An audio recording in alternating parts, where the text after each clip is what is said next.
Babbar magana, Rasha ta fitar da sanarwa officially kamar yadda kuke gani haka, inda ta yi banning ɗin Facebook da WhatsApp da kuma Instagram.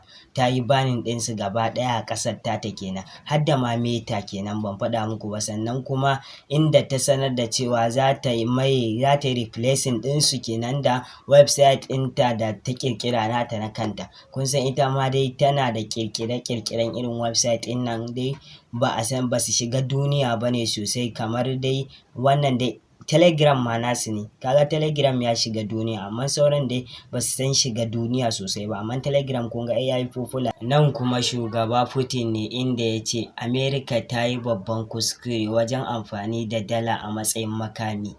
Inda da ƙarshen bayanansa ma ya ce su da kansu America sun kashe kuɗinsu kenan, sun kashe currency ɗin ƙasarsu. Su da kansu America sun kashe currency ɗin ƙasarsu.